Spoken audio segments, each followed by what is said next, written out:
여러분 안녕하십니까, 빨간아재입니다.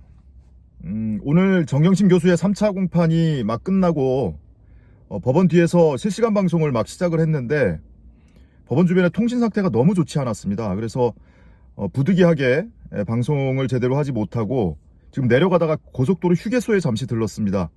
조금 더 안정적으로 여러분들께 소식을 전해드리기 위해서 실시간 방송 대신에 이렇게 녹화를 해서 여러분께 소식을 전해드리도록 하겠습니다. 먼저 오늘 공판은 예정했던 일정을 다 소화하지 못했습니다. 재판부가 무슨 사정이 생겼던 모양이에요. 예정됐던 일정은 검찰 측의 변론이 있고 오늘은 사모펀드 그리고 주식거래와 관련한 변론이 예정되어 있는 날이었습니다. 그러고 나서 변호인 측의 변론이 예정되어 있었는데 검찰 측 변론을 마치고 나서 잠시 휴정을 했습니다. 이 휴정을 마치고 다시 재판이 속개되자마자 재판부에 사정이 생겼다라면서 양해를 해달라, 3명이 다 집중을 하면서 재판을 진행해야 되는데 그러지 못할 사정이 생겼으니 양해를 해달라면서 갑자기 중단을 했습니다. 아마도 재판부 판사 중에 누군가가 공개하지 못할 만한 그런 긴박한 무슨 일이 생기지 않았나라는 생각이 들고요. 그래서 결과적으로는 변호인 측의 변론은 다음 기일로 연기가 됐는데 오늘 공판 내용을 전해드리기에 앞서서 검찰이 지금 제대로 궁지에 몰린 거는 맞는 것 같습니다. 그 표창장과 관련한 동양대 강사유계실 PC, 이 PC에 대해서 검찰 측도 포렌식한 증거물들을 제출을 했고 변호인 측도 1심 재판이 끝나고 나서 포렌식을 계속 진행을 하고 있잖아요. 그러면서 추가로 확인되는 내용들을 의견서 형태로 계속 재판부에 제출하고 있거든요. 근데 거기서 나오는 이 증거들이 굉장히 유효한 자료들이 쏟아지고 있습니다. 근데 여기에 대해서 검찰이 제대로 반박을 못하고 있어요. 지난번 공판 때 몇 가지 반박을 하기는 했는데 그마저도 기망이었죠. 예를 들면 무슨 마이크로소프트 홈페이지에서 게시하고 있는 내용이다 라면서 재판부에 이게 제출을 하고 법정에서 현출을 하면서 PPT를 이렇게 요란스럽게 하기는 했는데 그게 나중에 알고 보니까 전혀 거꾸로 해석한, 그나마도 한글 페이지를 내버려 두고 영문 페이지의 일부만 편집을 해서 전혀 180도 다른 내용으로 변론을 하고 뭐 이랬단 말이에요. 그러니까 얼마나 제대로 반박이 불가능하면 그런 기망행위까지 했을까라는 생각이 드는 거죠. 오늘도 변호인단이 추가로 전문가 의견서를 제출을 했습니다. 그 전문가 의견서의 내용은 우선은 지난번과 마찬가지로 그 PC는 비정상 종료된 적이 없고 정상 종료된 기록만이 남아있다. 근데 여기에 대해서 검찰이 아니다, 비정상 종료다, 마이크로소프트에서 명확하게 비정상 종료라고 규정하고 있다 라면서 마이크로소프트 홈페이지를 일부 이렇게 캡처해서 편집을 해서 현출을 했는데 그 내용이 완전히 날조였습니다. 이미 그 소식은 여러분께 알려드린 바가 있죠. 그런 내용을 포함해서, 그리고 이 PC가 당시에 방배동이 아니라 동양대에 있었음을 입증하는 기술적, 과학적 근거들을 추가로 오늘 제출을 했고요. 그리고 더더군다나 지난번 공판 때도 나오지 않았던 내용인데 정경심 교수 자택에서는 검찰이 이야기하는, 그리고 1심 재판부가 인정했던 HP 포토스마트 2600 시리즈의 복합기를 사용한 적이 없다. 여기에는 복합기뿐만이 아니고 스캐너도 없었고 컬러 프린트조차도 존재하지 않았었다. 오로지 과거나 지금이나 흑백 프린터만 있을 뿐이다. 이런 그 과학적 기술적 근거들을 추가로 제출을 했습니다. 그리고 그 밖에 재판부가 요구를 했던 내용이 있거든요. 강사유계실 PC 1호와 2호가 역사적으로 어떤 이동 히스토리를 가지고 있는지, 그것을 변호인단이 포렌식을 통해서 최대한 밝혀냈고요. 그 내용을 오늘 제출을 했고, 그리고 표창장 위조 일자라고 하는 2013년 6월 16일에 그 위조에 사용됐다고 하는 PC 1호, 그 1호의 행적에 관한 해석 자료도 오늘 제출을 했습니다. 근데 변호인단이 이것을 오늘 변론을 통해서 지난번 검찰의 주장을 재반박하고 그리고 추가로 확인된 내용들을 변론을 할 예정이었었는데 그 기회가 오늘 주어지지 않았던 겁니다. 그래서 다음 기일로 넘어가게 됐고요. 다만 재판 일정이 조금씩 이렇게 변경이 됐어요. 그래서 다음 기일에는 오늘 변호인단이 예정했던 사모펀드와 관련한 변론을 하고 나서, 그러고 나서 이 표창장과 관련되어 있는 포렌식 디지털 증거에 대한 양측의 변론을 다시 한번 전개하기로 했습니다. 특히 검찰이 지금까지 제대로 된 의견서를 제출하지 않고 있는데, 변호인단의 의문, 변호인단의 변론에 대한 검찰의 반박 자료를 다음 공판이 있기 나흘 전에, 닷새 전에 재판부에 제출을 요구했습니다. 재판부가. 그래서 6월 9일까지 검찰이 의견서를 내야 하고요. 그 내용이 제출된 이후에 6월 14일에 검찰과 변호인이 이 포렌식 디지털 증거에 대한 변론을 다시 한번 진행하기로 했습니다. 그러면 여기에서 검찰이 제출한 반박 자료가 이미 제출된 상황에서 그것까지 검토를 하고 변호인도 변론을 준비할 수 있기 때문에 이 자리에서 그야말로 분수령이 될 만한 양측의 피 튀는 변론이 아마 진행이 될 겁니다. 이게 거의 마지막 기회라고 생각을 해야 되거든요. 근데 이미 지난번 의견서나 변론을 통해서 변호인이 주장을 했던 여러 가지 기술적인 과학적인 근거들에 대해서 검찰이 제대로 된 반박을 지금 하지 못하고 있거든요. 더더군다나 재판부가 묻습니다. 의견서를 왜 내지 않느냐 검찰은 라고 했더니 검찰 측에서는 우리가 뭔가 반박을 하거나 하면 변호인단이 다시 무슨 말꼬리 잡듯이 이렇게 트집 잡듯이 하고 있기 때문에 마지막 최종 변론 때 변론을 하고 마치려고 했다. 이 얘기는 무슨 얘기냐면 우리가 하고 싶은 얘기만 하고 다시 거기에 대한 재반박 기회를 주기가 싫어, 이런 겁니다. 스스로 자신이 있으면 그렇게 할 이유가 없죠. 양측이 교차로 서로 간에 검증을 하면서 사실관계를 확정하면 될 일인데 그럴 기회를 주기가 싫었던 겁니다. 그럴 기회를 주기가 싫었다기보다는 거기에 대해서 재반박이 올 경우에 제대로 대처를 할 수 있는 상황이 아니라고 지금 보여져요. 이미 그중에 일부가 지금 법정에서 확인되고 있으니까요. 그래서 어찌됐든 다음번 공판이 이 사건 전체를 아우르는 가장 상징적인 이 표창장 위조 사건의 분수령이 될 만한 그런 기일로 진행이 될 것 같습니다. 원래 계획상으로는 다음 기일에 다루기로 했던 증거 위조 교사, 은닉 교사, 그리고 인멸 교사 혐의와 관련한 양측의 변론은 한 기일 늦춰졌습니다. 그래서 6월 28일에 진행을 하기로 했고요. 오늘은 진행된 내용이 말씀드린 것처럼 검찰 측의 변론만 진행이 됐습니다. 사모펀드 관련 혐의는 제가 오전 방송에도 말씀을 드렸지만 총 5개 혐의예요. 이 중에 사모펀드와 직접 관련이 있는 혐의 2가지는 1심에서 무죄 판결이 났습니다. 그리고 사모펀드와 직접 관련이 없는 뭐 주식 거래라든지 차명 거래라든지 이런 부분에 대해서 3개 혐의에 대해서 유죄 선고가 있었죠.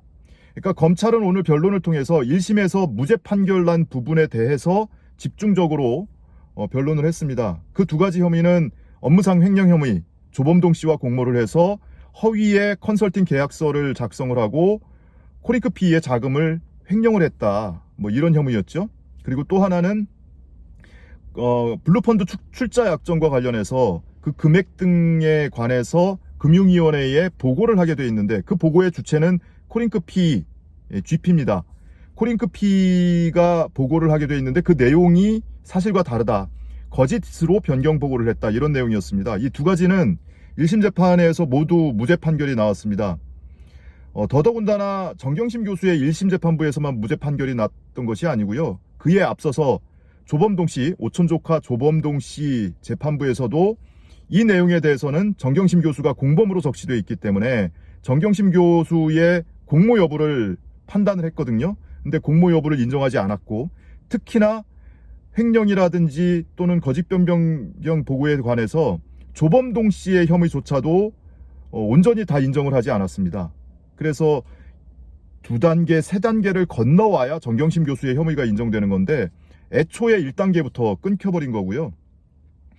조범동 씨는 이미 2심, 항소심까지 끝난 상황입니다.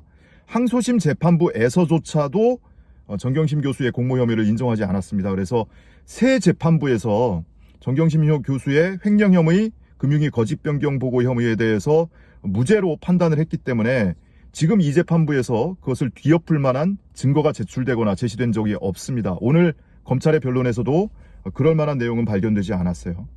그래서 이 1심에서 무죄 판결 난 두 가지 혐의에 대해서는 항소심 재판부에서 뒤집힐 가능성이 별로 없어 보이고요. 1심에서 유죄 판결 난 세 가지 혐의, 이것에 대해서 지금 변호인 측이 변론을 앞두고 있는 겁니다. 오늘 원래 예정되어 있던 변론인데 그 세 가지 혐의는 미공개 정보 이용, 그리고 미공개 정보를 이용을 해서 주식을 매매하면서 부당이득을 얻었다. 그 얻은 부당이득을 숨겼기 때문에 범죄 수익을 은닉했다라는 혐의가 하나가 있고요. 하나는 금융실명법 위반, 지인 3명의 명의로 개설된 계좌를 이용을 해서 정경심 교수가 주식 거래를 했다. 이렇게 세 가지 혐의가 1심에서 유죄가 나왔었죠. 이 중에 가장 중요한 거는 미공개 정보 이용입니다. 2018년 1월과 2월, 11월 세 차례에 걸쳐서 조범동 씨로부터 시장에 공개되지 않은 정보를 얻고 WFM 주식을 매수했다. 이런 혐의인데 이것과 관련해서 오늘 검찰 측의 변론만 있었거든요. 근데 검찰 측의 변론은 1심에서 주장했던 내용 반복한 것이고요.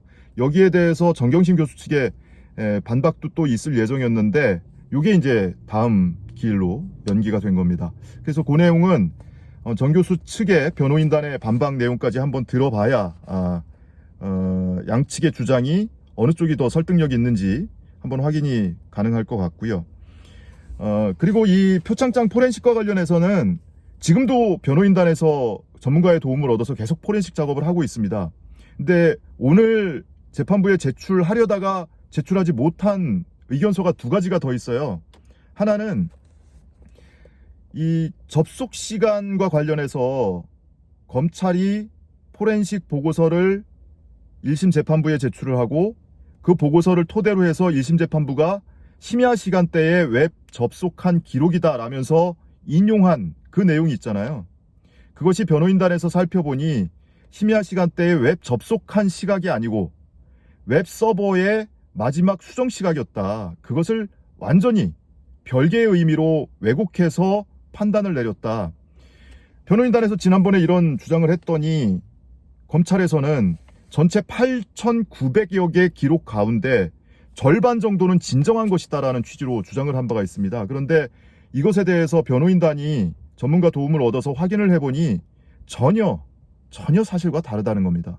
그래서 이와 관련한 재반박 자료도 지금 이제 준비를 하고 있고요.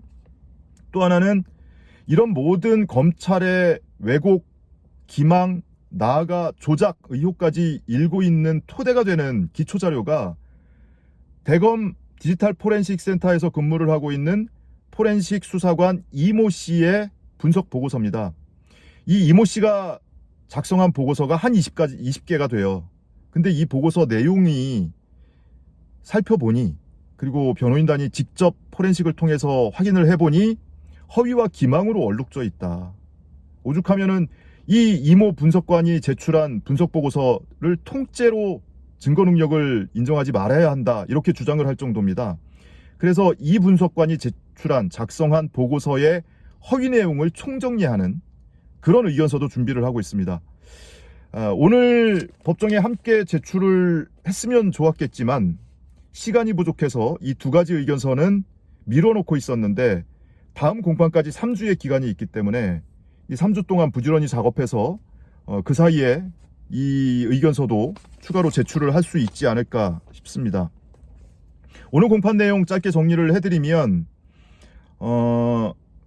변호인단에서 추가로 또 증인 신청을 했습니다. 제가 오전에 추정컨대 우국환 전 WFM 대표이사를 신청하지 않았겠나라고 예상을 했는데 우국환 대표가 아니었고요. 한인섭 교수였습니다. 조국 교수가 딸과 그리고 한영애고 학생에 대해서 서울대 공익인권법센터에서 주관한 국제학술대회, 동북아시아의 사형제도와 관련한 국제학술대회에 참석을 시키고 그 참석시키기 위한 전제 조건으로 여러 가지 과제를 내주고 이러저러한 일을 시켰단 말이에요. 인권 동아리 만들어라, 그리고 탈북 학생들 과 관련한 봉사활동을 해라, 여러 가지 과제를 내준 적이 있었습니다. 그런데 그런 과제를 수행하고 나서 마지막 피날레로 동북아시아의 사형제도와 관련한 국제학술대회 세미나에 참석을 시켰는데 여기에 참석을 했냐 말았냐, 조국 교수 딸이 했냐 말았냐를 가지고 증인의 증언도 엇갈리고 있고, 근데 재판부는 한쪽의 증언만 취사 선택을 해서 참석하지 않았다라고 1심 재판부가 판단하지 않았습니까? 근데 이것과 관련해서 당시 공익인권법 센터장이었던 한인섭 교수를 증인으로 신청을 한 겁니다. 그리고 동시에 서울대 법학전문대학원에 사실조회 신청을 함께 제출을 했습니다. 검찰은 두 가지 다 거부를 해요. 증인 신청 불필요하다, 사실 확인 조회 불필요하다, 이렇게 반대를 했는데 재판부는 한인섭 교수에 대한 증인 신청은 채택하지 않았습니다. 받아들이지 않았고, 대신에 사실조회 신청에 대해서는 뭐 재판이 지연되거나 할 소지가 없기 때문에 이것은 채택을 했습니다. 그래서 어떤 내용을 사실조회를 하게 되냐면, 아마 한인섭 교수가 만약에 증인으로 출석을 했어도 같은 내용을 신문을 했을 텐데, 1심 재판부에서는요, 서울대 공익인권법 센터장 또는 소장이 조국 교수가 아니잖아요. 조국 교수는 당시 그 행사를 책임지고 주관을 했던 교수일 뿐이지, 인턴 확인서가 발급된 공익인권법 센터장은 아니었단 말이에요. 그러니까 조국 교수가 자기가 무슨 권한으로 이런 과제를 내주고 사전에 아이들한테 이런 사전학습을 시키고 세미나에 주관하고 그것에 대해서 평가를 할 수가 있겠느냐라고 판단을 한 거예요. 본인의 권한이 아니었다라고 판단을 한 건데, 지금 변호인단은 조국 교수가 당시 그 행사에 대해서 책임 교수였고 그 책임 교수에게 권한이 위임돼 있었던 것 아니냐, 그 학생들에게 사전에 사전학습을 시키고 그리고 봉사활동도 주문을 하고 세미나에 참석을 시키고 그 기간에 있었던 일련의 활동들에 대해서 평가를 할 수 있는 권한까지가 위임돼 있었던 것 아니냐, 이것을 확인하고자 한 겁니다. 그래서 두 가지를, 하나는 증인 신청, 하나는 사실조회 신청을 했는데, 증인 신청은 기각됐고 사실조회 신청은 재판부가 받아들여서 이것은 서울대를 통해서 아마 사실관계를 확인하게 될 겁니다. 그리고 지난번에 변호인단의 신청을 받아서 재판부가 세 가지의 사실조회 요청을 했었죠. 하나는 경북교육청, 하나는 공주대학교. 이 두 가지는 회신이 왔습니다. 경북교육청에는 정 교수 딸이 참여를 했던 그 영어 교육 교재 개발 사업과 관련해서 법적인 지금 공방이 있습니다. 이 사업의 성격이 보조금이냐, 일반 보조금이냐, 또는 특별 교부세냐, 이런 내용에 굉장히 범지적인 논쟁이 있습니다. 그걸 확인하기 위해서 이 사업을 예산을 지원해주고 거기에 대한 반대급부가 있느냐, 즉 그렇게 개발된 교재의 소유권이 경북교육청에 있는 것이냐, 이와 관련한 사실조회 회신이 왔어요. 법리 논쟁상 필요한 자료인데 그것은 변호인단이 받아서 증거로 재판부에 제출을 했고요. 그리고 공주대는 공주대 자체의 이 논문 초록의 3조자로 등재된 것, 포스터로 발표자로 참여한 것, 이런 것에 대해서 자체 진상조사위원회를 꾸려서 문제 없다라고 결론을 낸 바가 있잖아요. 이것과 관련한 자료 일체를 제출을 받았습니다. 자, 그런데 하나가 또 있었어요. 동양대학교 진상조사위원회의 조사 내용, 그 내용도 동양대에 회신을 해달라고 요청을 했는데 재판부가 요청한 거거든요. 근데 동양대가 지금까지도 제출을 안 하고 있는 겁니다. 그래서 이것에 대해서는 재판부에서도 무슨 이유인지 제출을 안 하고 있는데 다시 한번 독촉을 하겠다, 동양대 측에 라고 얘기를 했고요. 동양대가 지금까지 제출하고 있지 않는 걸로 봐서는 끝까지 제출을 하지 않을 수도 있겠다. 이건 강제성은 없습니다. 강제성은 없어서 도대체 뭘 감추고 싶어서 제출을 하지 않고 있는 것일까, 좀 의문스럽기는 한데 그것은 아직은 조금 시간이 좀 남아 있으니까 지켜보기로 하죠. 자, 어찌됐든 지금 가장 중요하게 돌아가고 있는 것, 그리고 여러분들이 많은 관심을 갖고 있는 것은 표창장과 관련한 표창장 위조 혐의고, 그리고 최근 들어서 항소심 과정에서 변호인단이 포렌식 툴을 구해서 검찰이 사용하는 것과 똑같은 포렌식 툴을 구해서 이런 유의미한 여러 가지 증거들을 지금 확인해내고 있습니다. 자, 그 과정에서 누차 말씀드리다시피 검찰 포렌식 수사관이 작성한 포렌식 분석 보고서의 허위 기망 의혹, 그리고 그것을 제출하는 검사의 허위 기망까지 함께 연결이 되죠. 이것에 대해서 지난 일주일 동안 대검의 감찰을 요구하는 진정서의 서명 작업을 벌였습니다. 더브리핑의 고일석 대표 기자가 주도를 했고, 거기에 여러 대학 교수들이 공동 진정인으로 참여를 했죠. 일주일 동안 5만 5천여 명이 참여를 해주셨고요. 그것을 내일 대검의 진정서를 접수를 합니다. 그 핵심 내용은 이거예요. 정경심 사건의 증거 조작 검사 및 수사관에 대한 감찰 진정서입니다. 거기에는 핵심 내용 7가지가 담기는데요. 조작 의혹이 뭐냐? 첫 번째, PC 위치와 관련해서 제3의 IP, 112로 끝나는 IP가 14건이 복원이 됐잖아요. 변호인단에 의해서.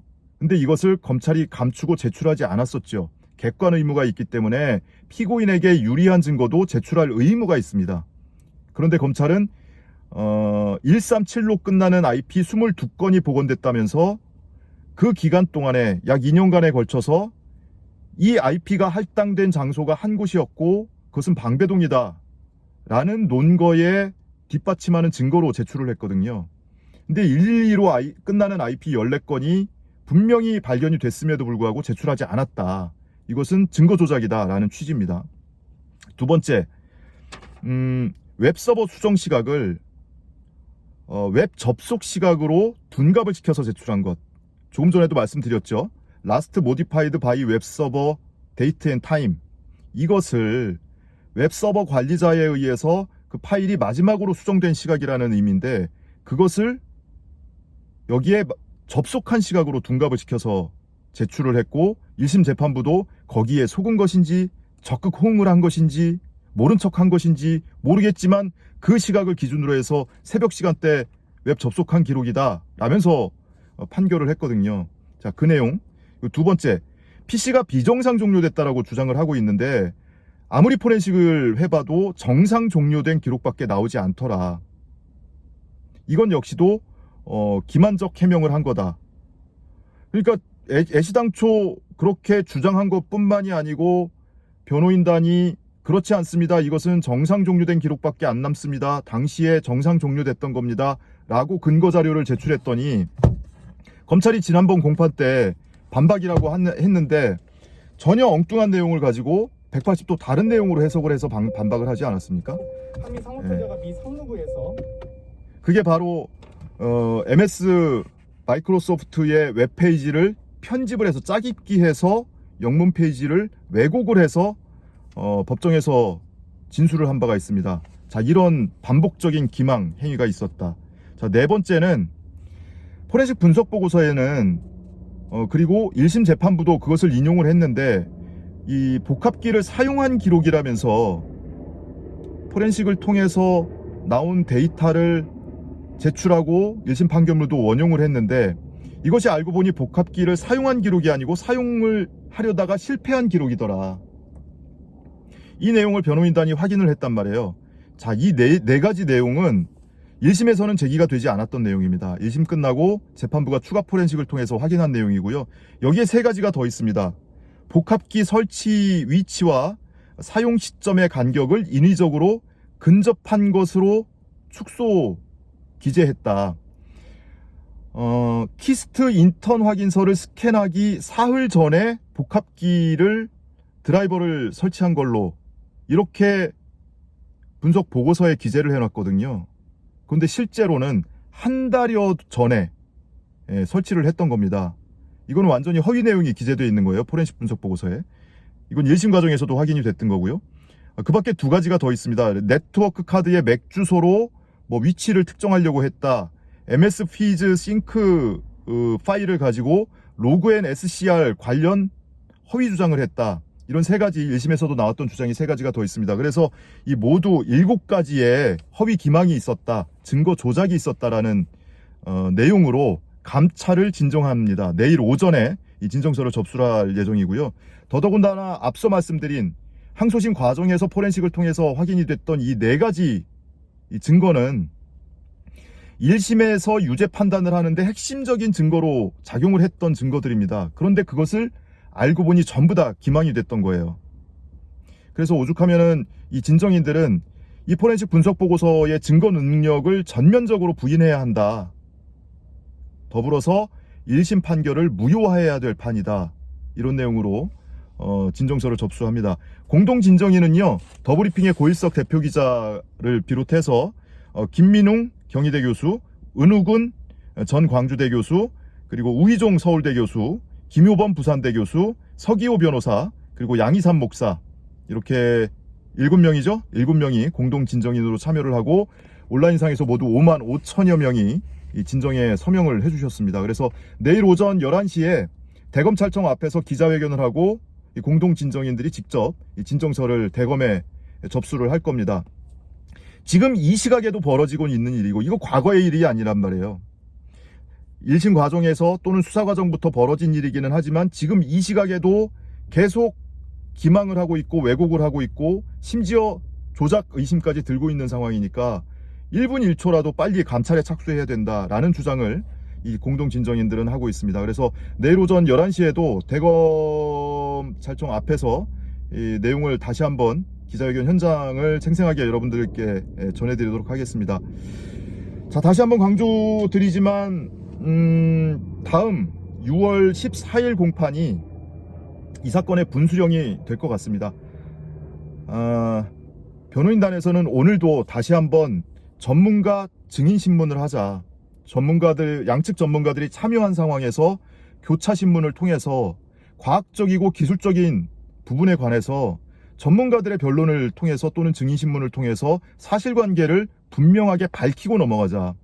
이렇게 서로 간에 전문가 도움을 받아서 의견서로만 공방을 주고받아 봐야 또 법정에서는 비전문가들끼리의 변론이니 여기서 뭔가 의견을 제시를 하면 상대방이 뭔가 툭 하고 반박을 했을 때 그 즉시 사실관계가 명확하게 확인되지 않지 않느냐. 그러니 전문가 증인신문이 필요하다라는 의견을 다시 한번 밝혔는데 검찰은 다시 한번 싫어, 노라고 반대를 했고요. 재판부에서도 아직까지는 그 증인신문을 신청을 받아들일 계획이 없다라고 이야기를 했습니다. 다만 앞으로 진행되는 과정에서 필요성이 인정이 된다면 한 번쯤 기회를 더 열 수도 있다. 이렇게 여지는 남겨두기는 했습니다. 다음 14일 공판이 분수령이 되기는 할 테지만 그날도 마찬가지로 검찰이 제출한 주장, 의견서를 기초로 한 주장, 그리고 그 의견서까지 검토한 변호인 측의 반박, 재반박, 그리고 추가로 확인된 증거를 추가로 제시하면서 공방을 펼칠 것 같습니다. 그럼에도 불구하고 비전문가들끼리, IT 비전문가들 아니겠습니까? 대체로 문과 출신들이잖아요. 변호인단 중에는 한 명이 이 전산학을 전공한 분이 있습니다. 조지훈 변호사가 전공을 해서 전문가와 상의를 해가면서 이 증거들을 밝혀내고 있는데, 뭐 검찰도 마찬가지고 재판부도 마찬가지고 대체로 문과 출신이들 거예요. 그래서 이 IT 전문 분야에 대한 이 과학적인 주장, 기술적인 주장에 관해서 그냥 주장만 서로 간에 주고받을 뿐이지 그 자리에서 사실관계를 특정하지 못하고 있단 말이에요. 그래서 다음 변론 내용을 봐서 재판부에서 이거는 아무래도 중요한 내용이기는 한데 양측이 주장이 충돌하고 있다. 그럼 이것에 대해서는 직접 전문가 신문을 통해서 확인해 봐야 할 필요가 있다라고 느껴진다면 추가로 기일이 한 번쯤 더 잡힐 가능성도 크진 않지만 남아있는 상황으로 이해를 하시면 좋을 것 같습니다. 자, 짧게나마 오늘 공판 소식 이 정도로 전해드리고요.